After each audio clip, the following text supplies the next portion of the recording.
ఎందుకు మనకి ఇవన్నీ మాటలు? ఇప్పుడు ఈ యా అది ఇప్పుడు ప్రధానంగా చేస్తున్నటువంటి ఇంకో ఆరోపణ ఏంటంటే ఇక్కడ మా మీద దాడులు చేస్తున్నారు. ఇప్పుడు ఆ కారు పార్కింగ్ దగ్గర జరిగినటువంటి దాడి కానీ ఫోన్ కాల్ సంభాషణ కానీ మీరు విన్నారు. సో ఇలాంటివి ఇంకా చాలా జరుగుతున్నాయి, దౌర్జన్యం చేస్తున్నారు అనేది మరొక మాట. అది ఖచ్చితంగా తప్పండి. అలాంటివి ఏమవుతలేదు. అలాంటి ఎక్కడ అవుతున్నాయి చెప్పండి మీరు. అస్సలు ఏదో ఇన్సిడెంట్ ఎక్కడ కాదా? ఇప్పుడు బయట నుంచి ఎంతమంది వచ్చి ఉంటున్నారు మన ఇండియాలో, మన హిందుస్థాన్లో, వాళ్ళు ఏం చేయటం లేదా? అవి బయట వస్తలేవా? అయితే అట్లాంటప్పుడు మనం వాళ్ళని పోమని చెప్పాలి. కానీ ఇవేంటి చిన్న చిన్న విషయాలు ఎప్పుడూ జరుగుతుంటే అవి మనం మ్యూచువల్గా సాల్వ్ చేసుకోవచ్చు కదా. ఇట్లాంటివి మీరేమంటారు రఘు గారు? నేను చెప్పింది కరెక్టే కదా రఘు గారు? మీరు వింటున్నారా నేను చెప్పింది? నందు మరొకసారి రిపీట్ చేస్తారా? నేను చెప్పింది కరెక్టే కదా. ఇప్పుడు బయట నుంచి ఎంతో కాస్ట్ వాళ్ళు వచ్చి మన హిందుస్థాన్లో, మన భారతదేశంలో ఉండిపోతున్నారు. వాళ్ళు ఏం క్రైమ్ చేయటం లేదా? వాళ్ళు ఏం తప్పు పని చేయటం లేదా? అట్లాంటప్పుడు మనం వాళ్ళ గురించి ఏం చేస్తున్నాం? వాళ్ళని అలానే విడిచిపెట్టేస్తున్నాం కదా. ఎందుకు విడిచిపెట్టేస్తున్నాం? అది మన తప్పు కాదా? ఖచ్చితంగా ఎవరు తప్పే కదా. విడిచిపెట్టడం తప్పే, క్రైమ్ చేయడం తప్పే, విడిచిపెట్టడం తప్పే, ఎవరు చేసినా తప్పే. ఎస్. అది కాకుండా ఖాళీ ఏదో మీరు రన్ చేసుకోవాలి, అది కోసం ఇన్కమ్ జనరేషన్ కోసమే అనుకుంటా. ఎందుకంటే మార్వాడి చేయాలంటే ఏదైనా పోగొట్టుకోడు, కానీ పరువు మాత్రం పోగొట్టుకోడు. ఏమైనా ఇచ్చేస్తాడు, ఏదైనా చేయమంటే చేసేస్తాడు మార్వాడి అంటే. అట్లా ఇప్పుడు తప్పమని డబ్బు ఇలా వేసేస్తాడు అట్లా అనమాట. అట్లాంటప్పుడు ఇది కూడా దానికోసమేనా? సో ఇప్పుడు ఇంత పెద్ద ఎత్తున ఏదో ఉద్యమం చేస్తామని చెప్తున్న నేపథ్యంలో ఇంత పెద్ద ఎత్తున ఆరోపణలు వస్తున్నాయి కదా, మరి దీని గురించి ఏం చేయబోతున్నారు? మీ ఫౌండేషన్ నుంచి కానీ లేదంటే మార్వాడీస్ తరపు నుంచి ఏమైనా దీని గురించి యాక్షన్ ఉండబోతుందా? మేము ఆల్రెడీ దీనికి మొన్న మాకు ఎగ్జిక్యూటివ్ కమిటీ మీటింగ్ అయింది, దాంట్లో మాట్లాడాం దీని గురించి. అయితే మా ప్రెసిడెంట్ గారు చెప్పారు, ఆయన మాట్లాడతా అని చెప్పారు. చీఫ్ మినిస్టర్ గారితో లేకపోతే గవర్నర్ గారితో మాట్లాడతా అని చెప్పారు. అయితే ఇలాంటి విషయాలు మనము అంత పట్టించుకోవద్దు. ఐ మీన్ చెప్తూనే ఉంటారు, మనం ఆ చిన్న వాటికి అన్నిటికీ పట్టించుకుంటే అంతా ఐ మీన్ ఎక్కడ గ్రోత్ ఉంటుంది అట్లా అనుకుంటా.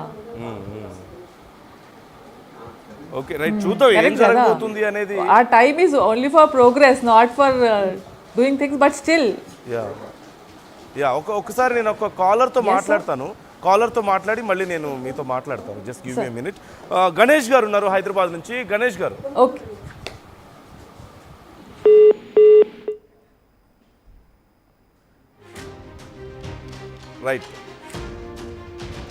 రైట్ కాల్ డ్రాప్ అయింది. మరొక నిమిషంలో కాలర్స్తో మనం మళ్ళీ ఇంటరాక్ట్ అవుదాం. పూజ గుప్తా గారు. సార్ మరొక కాలర్ ఉన్నారు, I just talk with him. Sameer ఉన్నారు సికింద్రాబాద్ నుంచి. సమీర్. నమస్తే.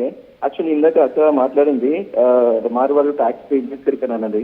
ట్యాక్స్ ఎవరైనా పే చేసిన మాత్రాన ఒకవేళ ట్యాక్స్ పే చేస్తే కొట్టే రైట్ ఉంటుందా?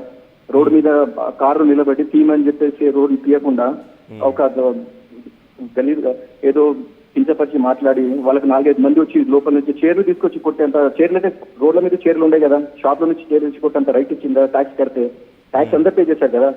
వాళ్ళు కూడా ఎవరు బిజినెస్ చేస్తారు వాళ్ళు పే చేస్తారు, మన తెలంగాణ వాళ్ళు తెలంగాణ పే చేస్తారు. ఇప్పుడు ప్రతి దానికి వాళ్ళు ఎంప్లాయీస్ ఉన్నారు. ఎంప్లాయీ నేను తెలిసినంత షాప్ లో మాత్రాన ఏ మార్వాడి షాప్ లో తెలుగులు పనిచేయరు, వాళ్ళు తీసుకోరు కూడా. నేను సికింద్రాబాద్ ఉంటాను, నేను బోయినపల్లి ఉంటాను, నేను డిపార్ట్మెంట్ లో పనిచేస్తామని నాకు అంత ఐడియా ఉంది. ఇంకోటి మన అక్క ఇంకో మాట్లాడారు, ఏదో వాళ్ళు బయట వాళ్ళు వస్తారంటే మన కంట్రీ నుంచి బయట చాలా మంది పోయారు. అది వాళ్ళు వాళ్ళ కంట్రీ నుంచి ఇక్కడ వచ్చి మన కల్చర్ ని వాళ్ళు వదిలేసి కల్చర్ చేయదు, మాది చేయండి, మాది పెత్తనమంటని చెప్తలే కదా. ఇది మన ఇండియా భారత్ అందరూ ఉన్నాం కాబట్టి ఎవరిని ఒకరికొకరు గౌరవించుకోవాలి. మనం చేసింది కొట్టింది ఎందుకు అనేది మాట్లాడుతుంది అక్కడ. ఎందుకు ఆ దళిత బిడ్డను కొట్టిండు, ఎందుకు ఆ బీసీ బిడ్డను కొట్టిండు, అసలు రోడ్ మీద జరుగుమంటే అరే ఏదో ఒక జాతి భాష ఆడి ఆ జాతి భాష ఆడడం ఎందుకు? అది మా దానికి సమాధానం ఇవ్వకుండా వాళ్ళు వచ్చారు వీళ్ళు వచ్చారు డైరెక్ట్ స్టేట్ ఫార్వర్డ్ దానికి సమాధానం ఇవ్వకుండా అది తప్పు జరిగింది, మార్వాడి విషయంలో ఎవరు చేసినా అది తప్పే, అట్లా రోడ్డు మీద కొట్టొద్దు, ఆ దళిత భాషని తిట్టొద్దు అని చెప్పడం వదిలేసి అంటే వాళ్ళు వేరే వచ్చి చేస్తున్నందుకు మీరు కూడా వచ్చి ఇక్కడ చేస్తారా? అది తప్పు కదా. దాన్ని కంప్రమైజ్ చేసి దానికి అవును వాళ్ళు చేస్తారు కాబట్టి మేము కూడా చేస్తాం. ఇది ఒకటి. ఇంకోటి ఇప్పుడు ఏదో మన వీళ్ళని తీసుకువెళ్ళండి అంటే వాళ్ళు వాస్తవం అది తీసుకెళ్ళాలంటే గవర్నమెంట్ సెంట్రల్ గవర్నమెంట్ ఉంటుంది, వాళ్ళకు బార్డర్ వీసా ఎందుకు వస్తుంది, వీసా క్లోజ్ చేయమని చెప్పండి. కానీ ఇప్పుడు తెలంగాణ ఇప్పుడు ఓవరాల్ గా మాట్లాడుతుంది సమీ గారు, ఇప్పుడు ఓవరాల్ గా అసలు ఈ ఉద్యమం అంటే ఒక చోట రెండు చోట్ల ఎక్కడో కొన్ని చోట్ల జరిగినటువంటి ఇన్సిడెంట్స్ ఆధారంగా ఓవరాల్ గా ఇంత పెద్ద రాష్ట్ర వ్యాప్త ఉద్యమాన్ని తీసుకురావడం అనేది సమంజసమా? సమంజసమే. కల్చర్ గో బ్యాక్ అన్నారు. ఎందుకంటే ఇక్కడ కల్చర్ కూడా ఒకటి ఉంటది, ఆ కల్చర్ ని కాపాడుకోవాలి కదా. మన కల్చర్ తెలంగాణది కూడా ఉంటుంది కదా, ఆ కల్చర్ ని గో బ్యాక్ అన్నాడు ఆయన. సామాన్య కూడా పెట్టింది కల్చర్ గో బ్యాక్ అని. మార్వాడి వెళ్ళిపోండి పోండి అని అనలేదు కదా, కల్చరల్ గో బ్యాక్. ఎవరైతే తిట్టురో ఇదే మార్వాడి. సరే వాళ్ళు మన శ్రవణ్ మొన్న టీవీలో మాట్లాడిన గురించి చూసాను నేను.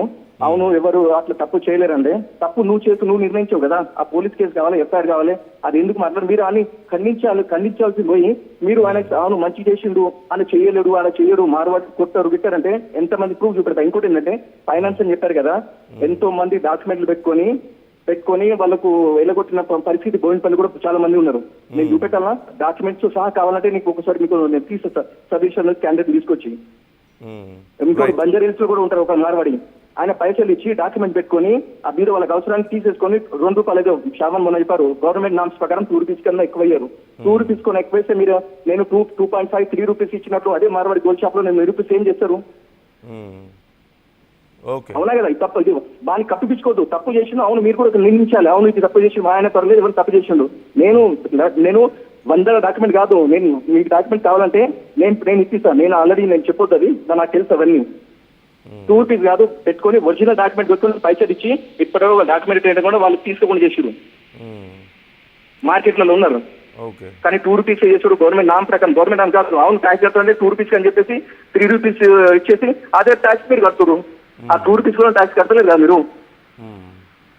కానీ దానికి ఒక వేరే పొంతు వేరే దారి తప్పించడం, ఏదో షామ్ చేసిన తప్పు, అవును వాళ్ళు వేరే బ్యాక్ ఎంత ఉందంటే అంటే మీరు కొట్టింది దాన్ని సమర్థిస్తున్నారు అన్నమాట. Right we got you. మీ అభిప్రాయం మాకు అర్థమైంది. Thank you so much call చేసినందుకు సమీ గారు. అలాగే మహేష్ గౌడ్ జాయిన్ అవుతున్నారు హైదరాబాద్ నుంచి. మహేష్ గౌడ్ గారు. హలో. మహేష్ గౌడ్ గారు. ఏం లేదండి, ఈ మార్వాడీలకు ఈడ తెలంగాణలో వచ్చి వాళ్ళు వ్యాపారాలు చేసుకొని ఒక వ్యాపారస్తుడిగా బతుకుతే ఎవరికి ఏం అభ్యంతరం లేదు. కానీ వాళ్ళు ఇక్కడ హైదరాబాద్కు వచ్చి ఇక్కడ వ్యాపారం చేసుకుంటూ ఇక్కడ తెలంగాణ ప్రజల మీదనే దాడి చేస్తా ఉంటే వాళ్ళకు ఎంత దుర్మార్గము, వాళ్ళకి ఎంత ధైర్యము, వాళ్ళు ఇంకా ఎవడున్నాడు వాళ్ళంతా అందరి సంగతి చూస్తాం. మేము తెలంగాణ 60 ఏళ్ళు కొట్లాడి తెలంగాణ తెచ్చుకున్నది. వేరే రాష్ట్ర వాళ్ళు వచ్చి ఈడ పెత్తనం చేస్తే ఈడ దోపిడీ చేస్తుంటే, ఈడ అరాచకం చేస్తుంటే, ఈ సంస్కృతిని అవమానపరుస్తుంటే చేస్తుంటే చూస్తూ ఊరుకోవడానికి లేదు. వీళ్ళు ఈ రాష్ట్ర ప్రభుత్వాలు కేంద్ర ప్రభుత్వాలు కూడా చాలా ట్యాక్స్లు కొడుతున్నారండి. ఈ రోజు వాళ్ళు సపోర్ట్ చేసే వాళ్ళు అంతా కూడా వాళ్ళు ఏం సమాధానం చెప్తారు? వీళ్ళు ఒక 3-4 బుక్కులు పెట్టుకుంటారు వీళ్ళు వాళ్ళ దగ్గర. ఒక మనిషిని బట్టి వాళ్ళు బుక్